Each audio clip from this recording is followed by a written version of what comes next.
Hey YouTubers, welcome back to Jodo's Garage, where a lot has happened over the last period once again. As you can see, a door, a fender, but this car is kind of two-faced right now. And that's what I mean. So this side has no door and no fender. Hung up on a little problem with the door hinges that you will see later on in the episode. Let's get right to it.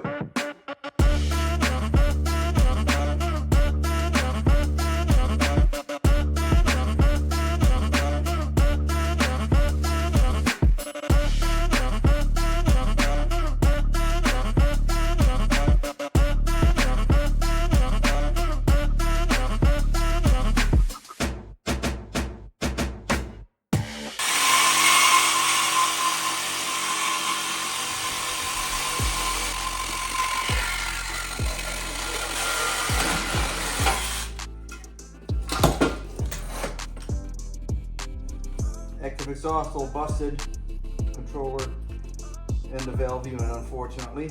We'll see what we can do about that.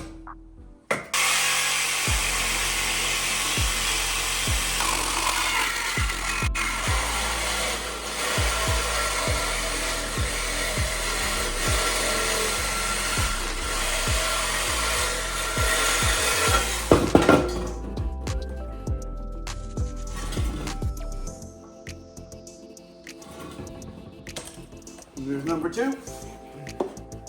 This one's good. So, possible reuse. All right, so we've taken loose the external differential cooler and the box. I forget what this box is for, but you need it. So here you can see the actual pump right here for the differential oil cooler that goes right over there, over and into the differential right there. So this box right here on the other side set on these two, that one and that one. So that's now loose, and next thing will be to measure and cut this tub and then invert it, or see if I have other options to even just eliminate it. But I was thinking of reusing it, inverting it, and then this whole assembly can go up into that inverted well. We'll have to see how that works with all these lines here that are static lines instead of flexible lines, so we'll have to figure that out. So as mentioned, we have the wheel well here now, and because this needs to go up, if I cut this, flip this around, now this will be up and over. So I basically could make what is now the underside of this tub, flip it over, make that even with the top of this, and then of course that creates a whole inverted section that this could sink into. I think that's at the end of the day the easiest option. If I cut it on the vertical part, then when I flip it around, hopefully the shape is similar, where I can make some holes on the inner part and overlap it on the outer part, and then just kind of spot weld it through the hole to keep it in place. That will be the easiest solution. So I think that's the route I'm gonna go. The other option would be to get a whole piece of steel to cover all of this, and put some ribs in it with a bead roller to give it some strength on the floor. But I think for now the best option will be just to reuse this. So I set up a laser and a level across. So I'm getting about 7 inches from the base to the bottom here that I have to work with. And right now my laser level is set at 3 inches from here to the bottom and about 4 inches from here to the top. So that means that when I invert this, I can put holes in this part. That gives me 1 inch of space overlap here. So in 3 steps, I use the laser, pointing this direction first, getting this area, then going straight, getting that area, and then now the last step is here where it covers this area. So I use the red line of the laser to use magic marker and put a line on it. You can still see the lasers on right now. You see the red line. And so that's now my cut line. So I'm gonna cut it there next, so I can then see how I can invert it and see how that fits.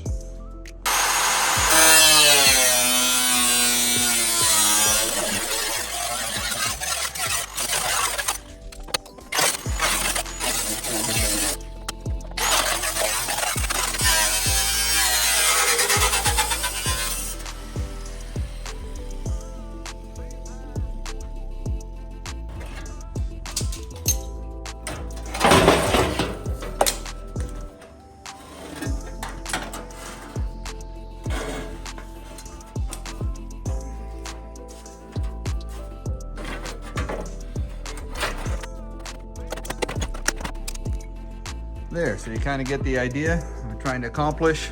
Obviously not sitting the way it should, but this is how we create a level floor, and then we create the concave area where now this can go up.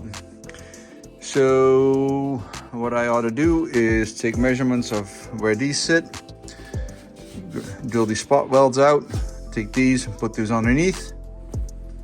So after taking this out, I put levels across, make sure that the top of this was even with the top of that.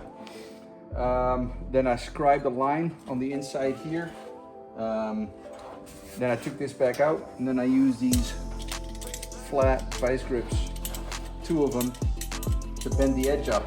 So now I've got a nice edge for this to sit on, and it really fits nicely in there. These grooves kind of go into the negative grooves here, so it really finds its place. And when I put the level across, it really sits nice. So next steps then is to see if I can get holes drilled on the inside of this, and then clamp it, and then plug weld it to the outside, and then it becomes one piece again. So put 2 clamps underneath. As you can see, that pulls it nice and tight. And this is where I was talking about the ribs pulling into the negative, which is nice. So I should be able to put some spot welds right through that. And then after that's done, I should be able to take this lip and pound it over, so then it becomes a nice seal, if you will. And at that point I can put some seam sealer on the edge. So the mounts, the big black box that I cut out earlier, after clamping this in place and seeing where I could align that box, I figured I can actually bring it back a little bit from the original position, which was here, to this position. That will give me a little bit more room. And so now the next step is to remove these again and take the paint off, so that I can plug weld these holes onto the bottom of that. And then of course the important part is that the spacing from front to back is the same, which I measured, and then spacing from bolt to bolt was 19 inches on center, which it also is in this position. And then I have several holes here, the old holes that also need to be plugged up. So put on the brackets for the box and filled in the holes that I made by drilling out the spot welds. So the next step is to plug weld this piece back into the back of the vehicle. Got some scrap pieces that I cut off the car. Started, messing around here a little bit, trying to get the right settings for my plug welds, and they got progressively better. I got to this point, and I'm running at about 13.3 volts and 131 inches per minute at that point. So I think that's what I'm gonna run to do the actual welds. So now the next step, before we can do that, we gotta make the holes. If you watch previous videos, you've seen this tool when I bought it. This is where it's actually gonna come in handy. So between every rib that we have here, so on the flat piece, I'm gonna put a hole that I can plug weld through, and then we can bring it from here to the car and actually do that. So I've set my depth gauge, tighten up the Allen nuts so that all the holes are at the same height. And it's really nice because you don't have to guess. All you have to do is line it up, pull the trigger,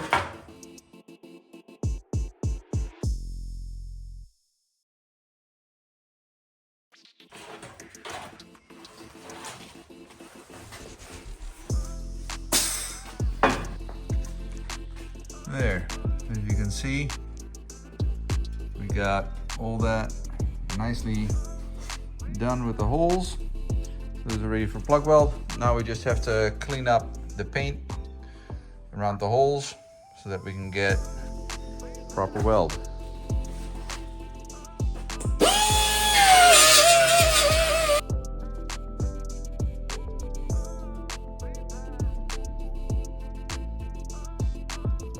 So we'll put the piece back in the car, and now I've marked all the holes around the perimeter so that I know where I need to clean it up. I can actually remove this piece again. What, you gotta take it out again, put it back in, take it out, put it in, take it out, put it in? Yeah, I guess you do. So now I've got all the marks where I gotta clean up the metal here, and after that's cleaned up, then we finally get to the welding part.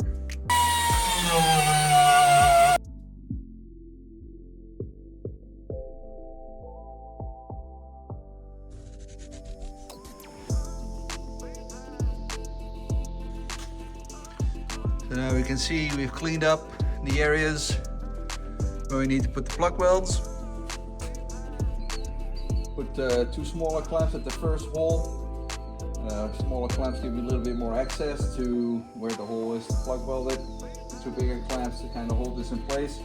Final check, making sure that I'm going pretty straight across, getting a good level on where everything needs to be.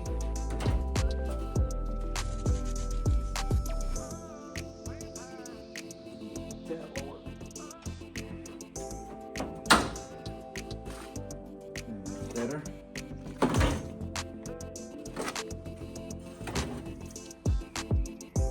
And then as I go, I'm going to clamp the 2 smaller clamps at every hole and work my way around. Admittedly, not the easiest spot to get to. Got all this in the way, so I have to reach in there to freehand it. Yeah, this is just not going anywhere, so it's gonna have to be the way it goes. Also got some anti-spatter spray. Never used this before, but I've seen it on many videos, so figured I'd give it a shot, see what that does.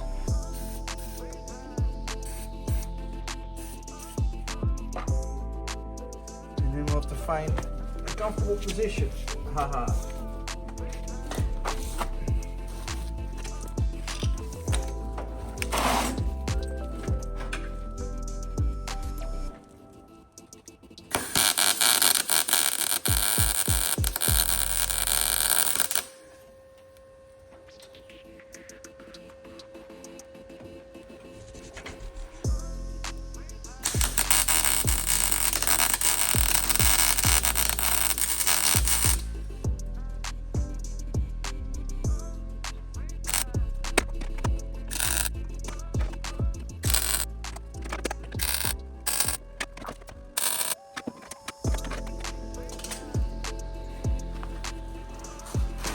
Well, that went surprisingly well so far, knock on wood.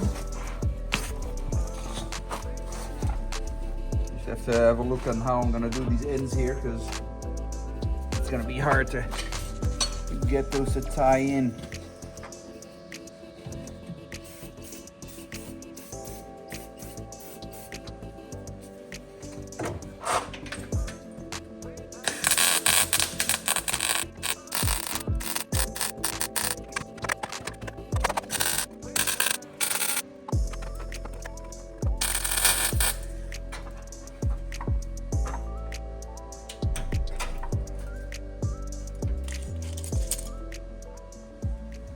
And just like that, we have a floor again. So, weld's complete. So what I'm gonna do next is this lip that I bent up, I'm gonna bend that all the way up, and then I can seam seal the edge, and then it should be weathertight in there.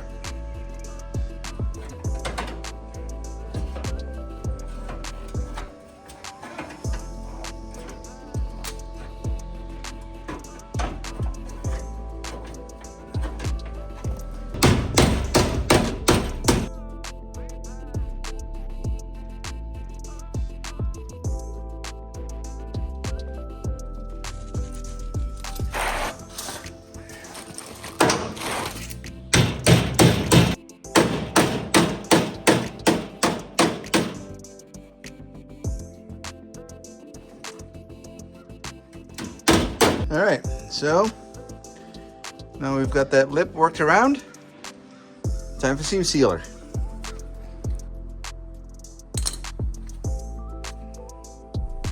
A little technical adjustment to the tip. It's going to take me 10 years to do this.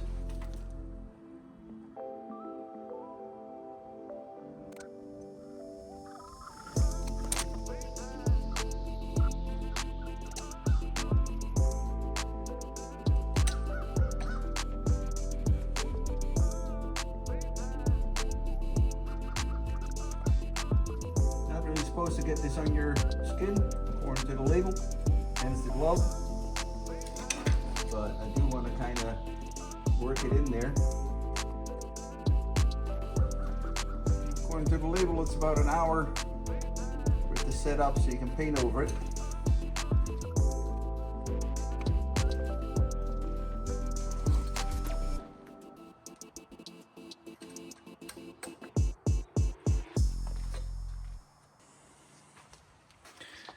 A nice dark bead all the way around the well. And now all that's really left to do is to put bed liner under there. So that's what one would call mission accomplished, sorta. So what we have, and it's not mounted permanently, obviously. But just to get it up there in the area that you need it. Now, it is within the confines of this. This is where the valance sits in front of. So we've functionally brought it up so that it's no longer below the valance. And we brought it in far enough so that it is covered by the valance. So that's all good stuff. But if now I put that bumper right in front of there, I don't think that that's gonna do as well.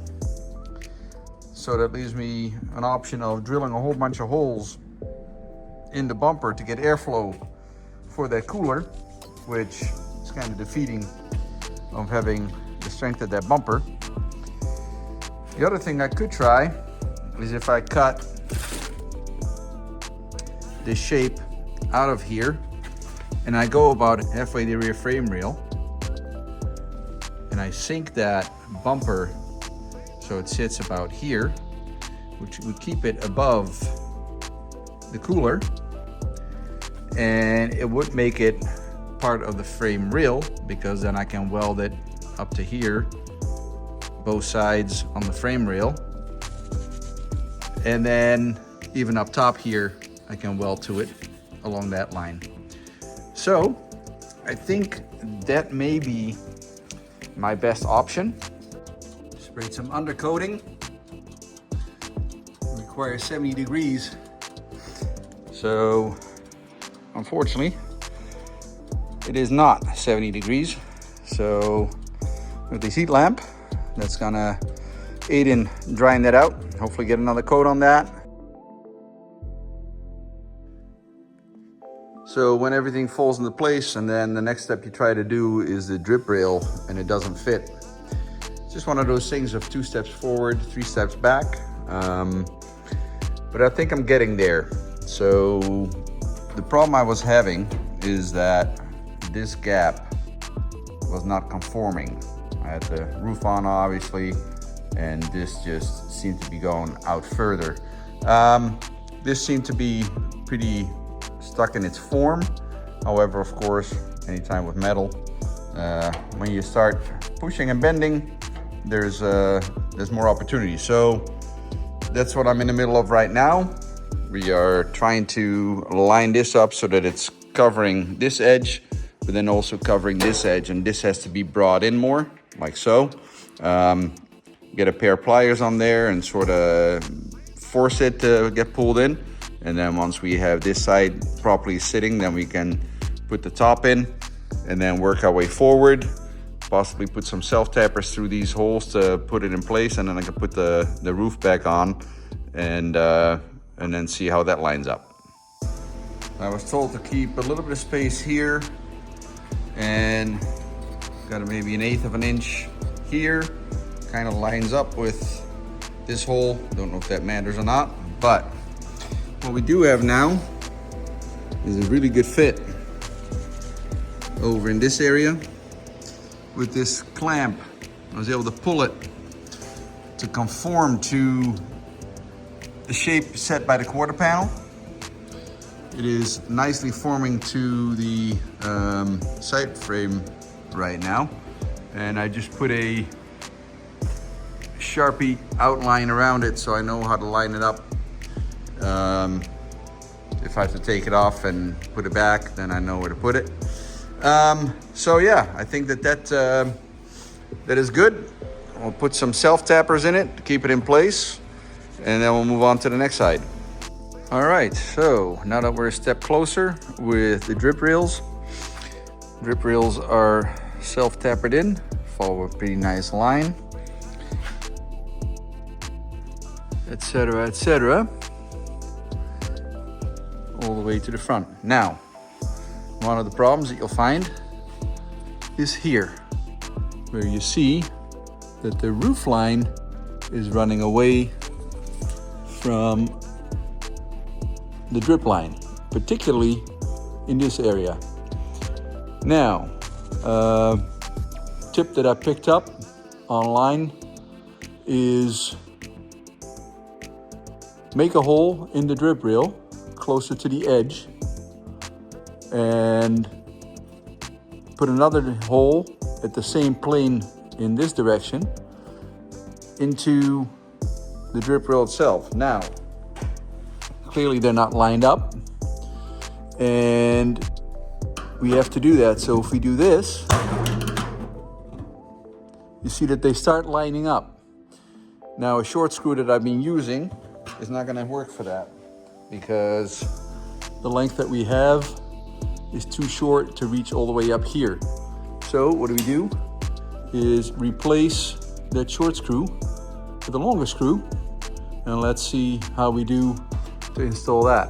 So I ended up changing out the other screw that I had for an actual self-tapping longer screw, and the result now is this. You can see that this got pulled all the way over this way, and we now have a nice line that follows the drip rail. As I said, there's a little bit of a warp in the actual flange on the roof part, so it kind of looks maybe that it's kind of going in a bubble here, but it's actually not doing that. So this screw really pulled this deck roof lid tight onto the drip rail. So that worked well. And if you want to have a look at the video that I was talking about, where I got it from, it's Mr. Gone in 60 Seconds. He does a lot of coupe to fastback conversions. He has got his own channel, and he does nice work. And this is a tip that I picked up from him, so thank you for that. We're gonna do the other side now. Let's see if we can actually video this. So what you can see now is, again, this screw is sitting under a severe angle here. The hole in the drip rail is drilled on this side, and the hole in the roof panel is more that way. Now when you pull that screw through there under the angle, it's gonna pull the deck lid towards the hole on the outside, and that's the trick, because if you just put clamps on here to clamp it down, it's actually gonna push the roof section that way away from the edge of the drip rail, and that's what you don't want. So let's grab the drill. Sorry for the noise. All the way we better. See how that pulled it in? And now on this side also, we got a nice drip rail section. This one is actually much tighter than the opposite side.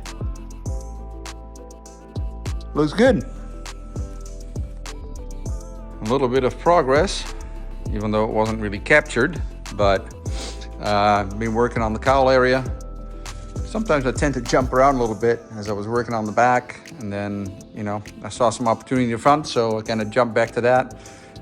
Anyway, so basically screwed the lower cowl and the upper cowl together, so it's one piece. Did some more trimming behind here, sort of getting it where it needs to be. And then of course one of the big changes that are visual is the door. Door is hanging on there on the hinges. That was a little bit of work to try and fish those backing plates that I hadn't put back there yet, to put them in with all this still in one piece. Did a little trick for that with a piece of string. If I do that again on the other side, I'll capture that hopefully. One of the things I'm working on now is the front fender, which is right there, and then the passenger's driver's side is right there. You need to make some cuts to go around certain things, one of them being the strut tower here in the fender lip, and also the fender needs to sit on the rail here, and the battery box is too high, so I took that out, and we'll figure out a solution for that later. Now I'm trying to fit the fender to the car. Ended up cutting a lip off of here just to create a little bit more room. Then for that same area, I also cut out a pocket on this corner. As you can see, that area here, that's normally metal, and then there's a cutout for the strut tower. But as it stands, I'm currently still hitting on the bottom here, and that is hitting on this part here. I had left this corner intact thinking that's gonna be okay. The Bias for Build guys had cut this whole corner off, and now I know the reason. Because you need space here for the fender to tuck in. So I'm gonna cut this here, over and down, and then we're gonna refit the fender again. A little more surgery on the areas here. This will get cleaned up a little bit more. I'm just kind of test fitting.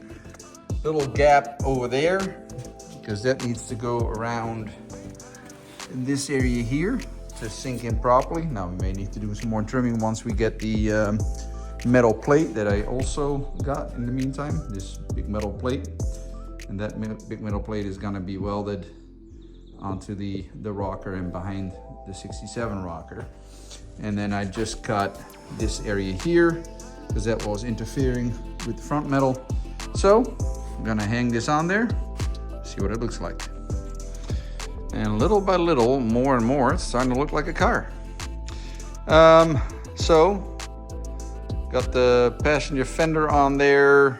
Obviously the fender gap is not exactly where it needs to be yet, but it's starting to look the way it should. Now, known problem is that that wheel is not in the proper spot in the front fender. However, we're gonna put fender flares on there anyway, so that's gonna fill up the hole that's created on this side there. And then we're gonna open up the wheel arch on this side and then fill that in with making a wheel arch there. So a little bit of progress. We have some lunch, and then on to the driver's side fender. So one of the things that early on I called out may be an issue is these two additional coolers. They were in the way of the fender mounting, so I took them both down, and I will have to make alternate bracketry for those and put them behind the bumper once I get to that point. One of the brackets was over here. This part of the bracket will need to be cut off, and then we go to the same pieces that will have to be cut out on the inside of the fender. So this needs to be chopped down because otherwise it sits on the frame rail, be too high. This has got to go and get cut out because otherwise it sits against that. We'll have to make that little incision in here again, and we have to cut on the blue tape there on the front here, that as I break my neck over a jack. Always a good idea. This whole part needs to be removed, and then of course on the frame we got to do the same thing as what we did on the other side, is remove this part, take a chunk out of here, and yeah, so a whole bunch of grinding ahead.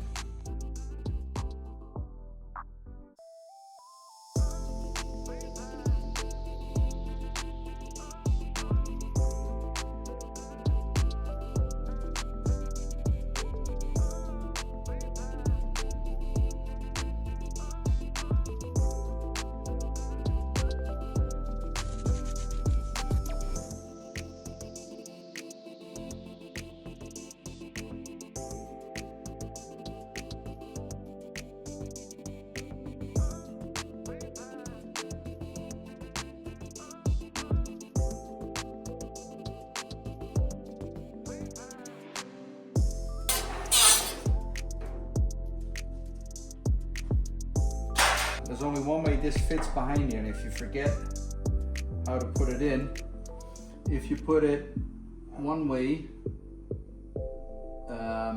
basically the bottom of these holes should all line up at the bottom, or the top of these holes should all line up at the top of these.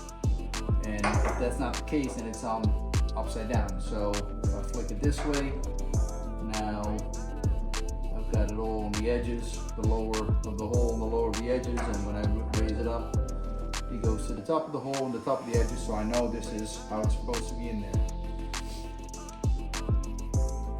So now, same thing.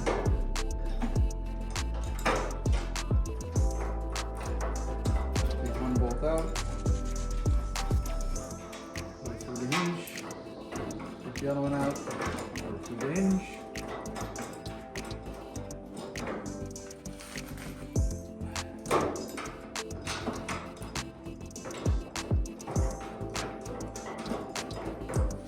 Last bolt in, put it through the hinge.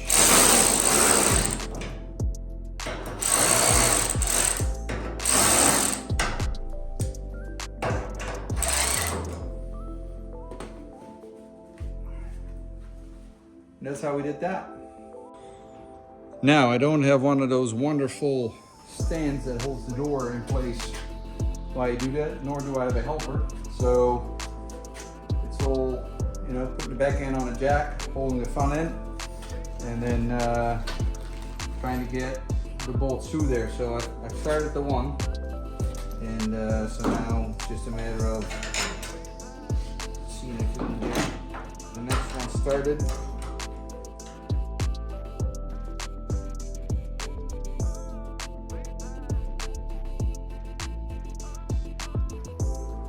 Put a piece of string through the back of the door and the drip rail, and that way I was able to hold the door in place where it needs to be.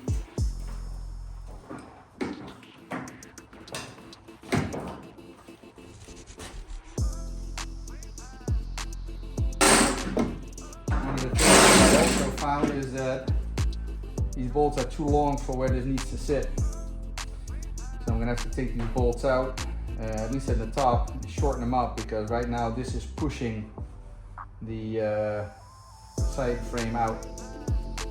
So that's obviously not what you want to have happen.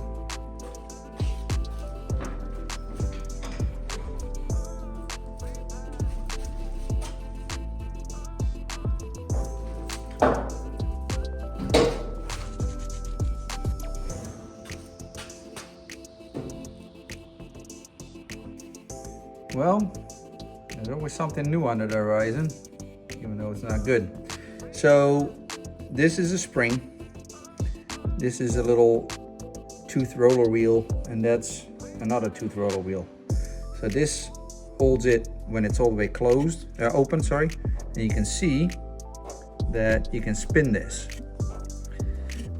To open the door, this one, I can't spin it. I can get pliers on there and turn it, but it's really tight and obviously not the way it's supposed to be. So that's what it's preventing it from actually closing the door, because as you're doing this, it's supposed to find a low spot in the gear and then turn as a sprocket around this spring.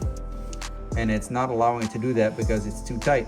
So it looks like I've got a defective hinge. So this is the passenger side.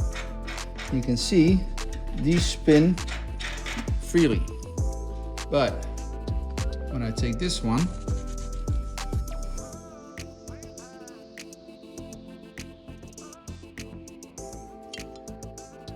this one is already tight, and that's a loose one. And then this one is really tight.